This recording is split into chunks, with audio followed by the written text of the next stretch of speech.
Merong double standard ang International Criminal Court na miyembro lang ng pamilya o kaya miyembro ng legal team ang pwedeng dumalaw sa kanya. Bakit po yung welfare team na yun, kung totoo mang welfare ang kanilang hinahanap, ay pinayagan ng ICC? Sumabog sa galit ang mga anak ni dating Pangulong Rodrigo Duterte matapos nilang mapag-alamang kumilos na naman ang Marcos administration at tila may masamang plano laban sa nakakulong na si PRRD. Napag-alaman kasing nagpadala ng tauhan si Bongbong Marcos sa pamamagitan ng Philippine Embassy sa The Hague ng Netherlands upang di umano mag-conduct ng pagsusuri sa dating Pangulo na agad namang inalmahan ito ni Vice President Sara Duterte dahil sigurado umanong may masamang plano ang kasalukuyang administrasyon. Ayon pa nga kay Pulong Duterte sa kanyang social media post, pinatay mo na lang sana si PRRD para mawala yung pagkapraning mo. Yan lang ba ang kinayang isipin ng utak mo? Akala mo ba matatahimik ang mga tao pag pinakulong mo si PRRD? You will go down as the worst, most corrupt, and most hated president of this country, and the people will make sure that you will answer for that. Bangag nga pisot. Pagkaisipin, nasa 72 years old ang life expectancy ng isang lalaki dito sa atin. Ibig sabihin, si President Duterte ay nabigyan na ng Panginoon ng bonus. Almost 10 years. He is now 82 years old. Siyempre, pinagpapasalamat natin yan. And yet,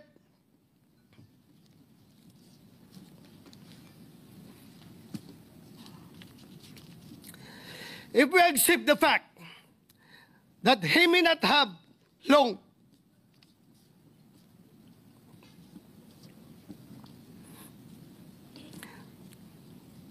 I hope with all my heart that he leaves this world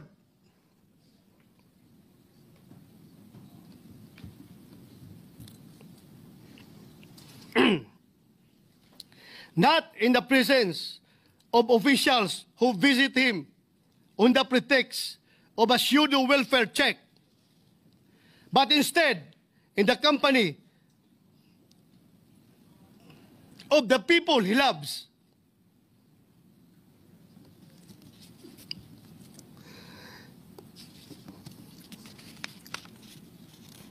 And who truly care for him. Since none of us here can even hope to match his patriotism, let us at least strive to be half as nation-loving as he was, as he still most certainly is. Kung gusto po natin magpakita ng malasakit sa ating dating Pangulong Duterte.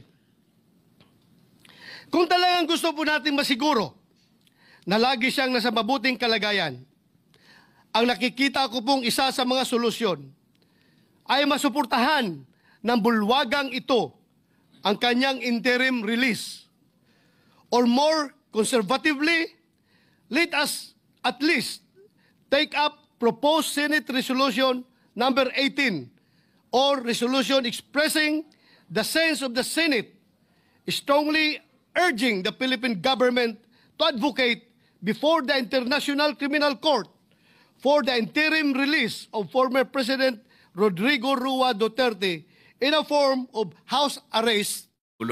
Mga ilang katanungan lamang po kung papayagan po ng ating butihing kasama, Senator Bato.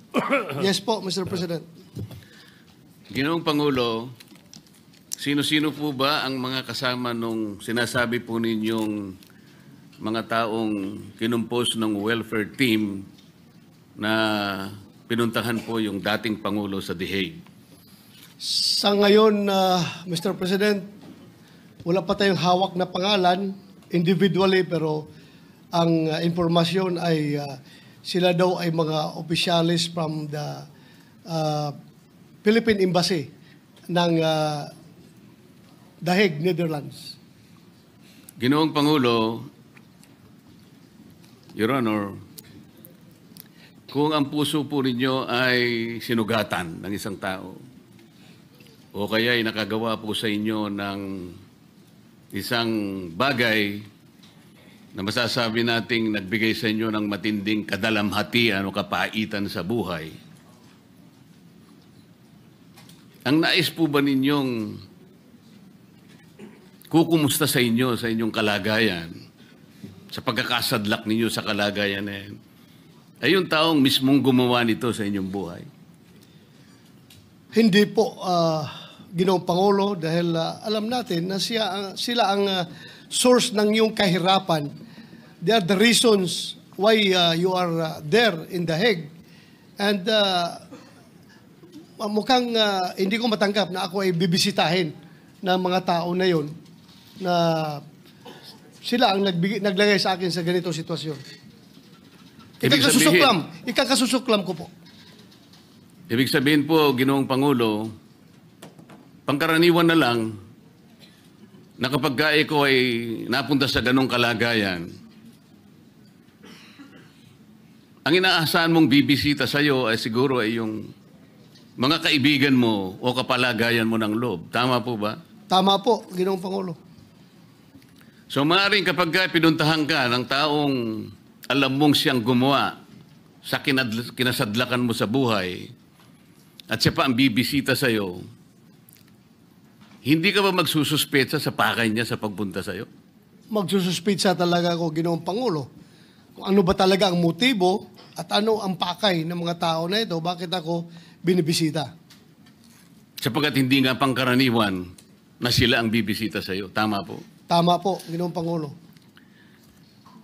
Alam po ninyo, Ginoong Pangulo, ang representasyong ito ay nagpunta rin sa The Hague noong Mayo 31 hanggang Hunyo 1. Ang layunin ko po ay dalawang bagay lang. Una po, para magpasalamat sa kanya sapagkat isang bukas na aklat naman na talagang inendorso po niya ang aking kandidatura kung bakit ako po ay kasama ninyo ngayon sa kapulungan ito. Pangalawa po ay upang malaman ko na rin kung ano ang kanyang kalagayan sapagkat sa huling pagkikita po namin sa Hong Kong ay Marso 9 pa po yun. At tama po yung sinasabi ni kasamang Senador Robin o kasamang Senator Bong. Nakita ko po doon habang kami po ay kumakain, sari-saring kulay po ng gamot ang ibinibigay po ng nurse. Napakarami po, hindi ko po kayang bilangin. Kaya ang una ko pong sigurong malaman kung ano na po yung kalagayan ng kanyang kalusugan, yung po kayang dami ng gamot na nakita ko na iba-ibang kulay, ay doon pa rin kaya at naiinom pa kaya. So Ako po ay nagpatulong talaga sa ating embahada sa Netherlands. Kasi madalian po yung aking pagpunta ron, Ginoong Pangulo. 2 araw lamang po yun. Mahaba po ang lakbayin, ngunit yun po lamang ang 2 araw na kailangan ko pong makarating. Kaya siniguro ko po sana na sa kadahilanang yon ay makita ko lang kahit ilang oras lang. Sa kasamang palad, Ginoong Pangulo, ay hindi man lamang po ako tinawagan ng embahada. Nagpatulong po ako sa ating embahada. Kaibigan ko po yung ambassador natin sa Korea, South Korea. Ang sabi ko po, Ginoong Pangulo, pwede bang tulungan mo ako na kahit ilang minuto lang, makausap ko lang, maligaya na ako ron. Maipaabot ko lang ang aking pagpapasalamat. Alam po ba ninyo, Ginoong Pangulo, na ako po ay hindi nagkapalad? Hindi po ba kayo magtataka ngayon, Ginoong Pangulo, Senator Bato, kung bakit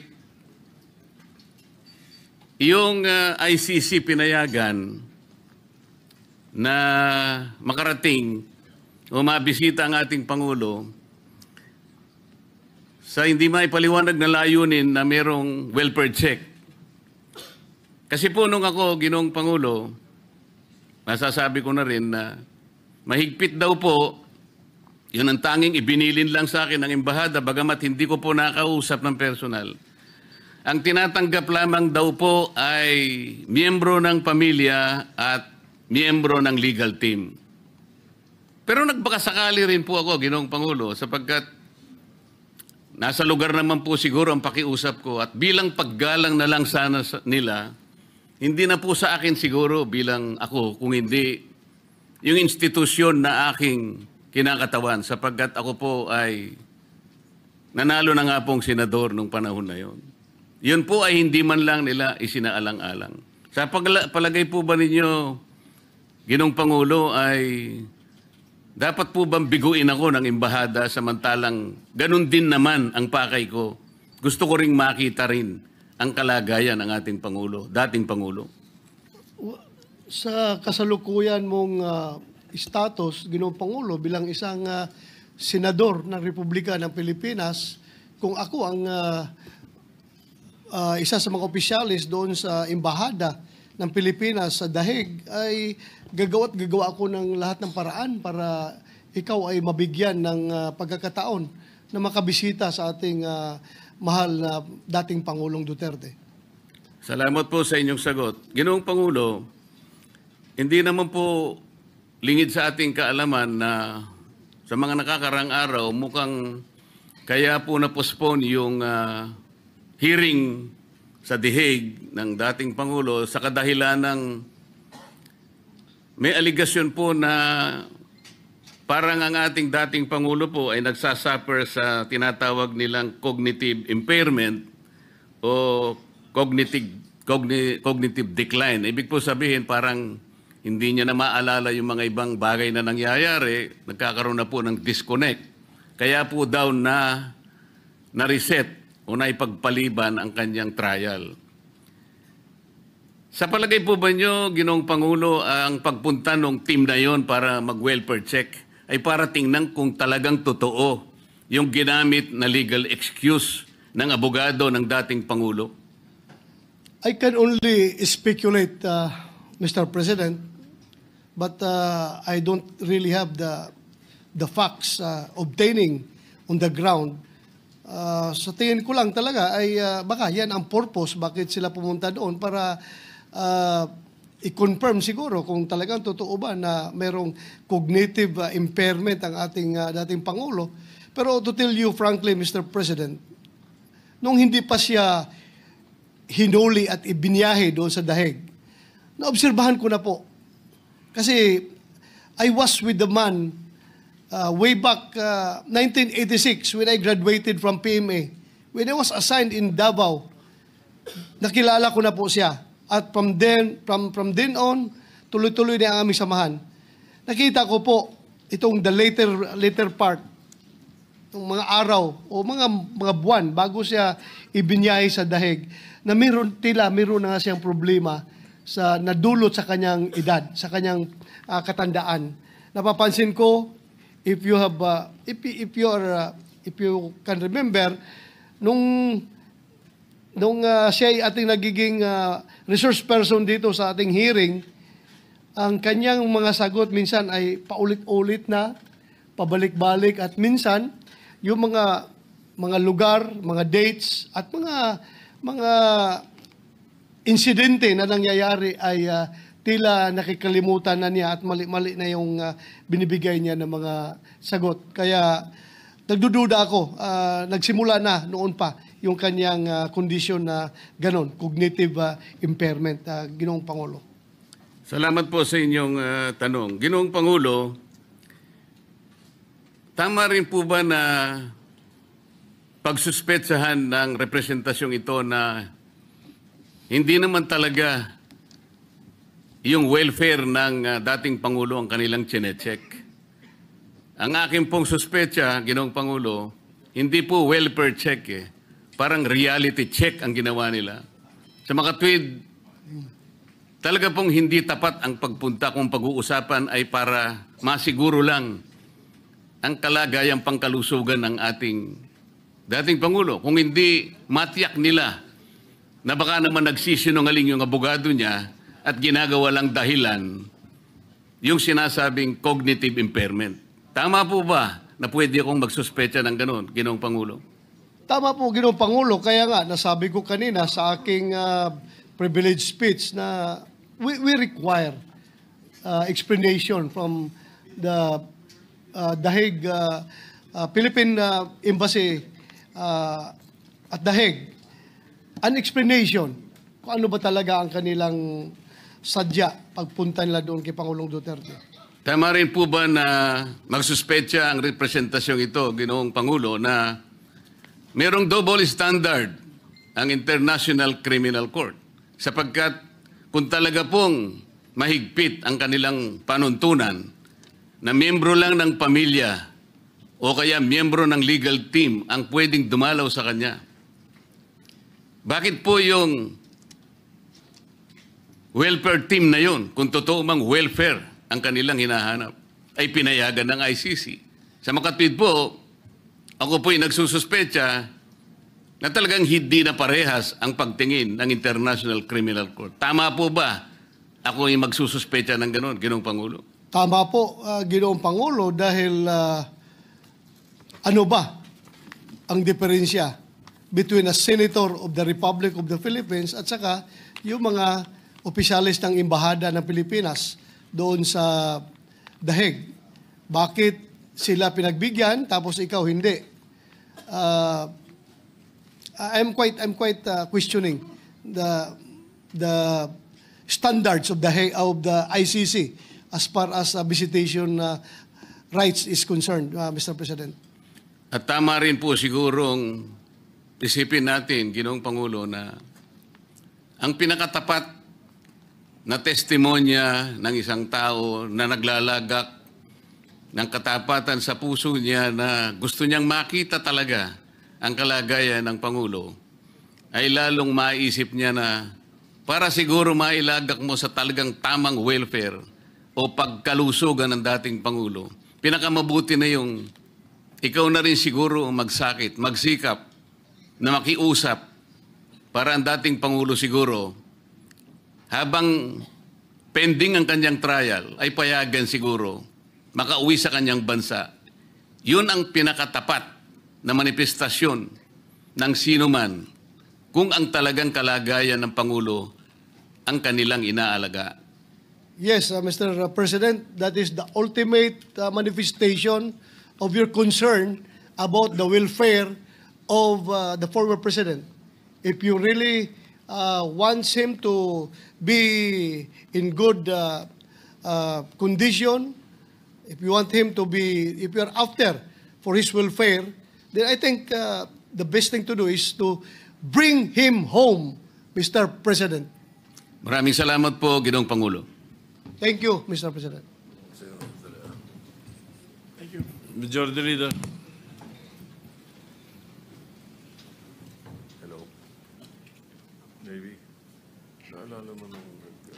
Yes, Mr. President. Mr. President, the privileged speech of Senator Bato de la Rosa and succeeding manifestations and interpellations be referred to the Committee on Rules, Mr. President. Any objection? Hearing none, the motion is approved. Mr. President, also on Monday, as agreed earlier in the Senate lounge, we will be having an all-member caucus. We'd like to ask our colleagues to attend the all-member caucus at 12 noon in the Senator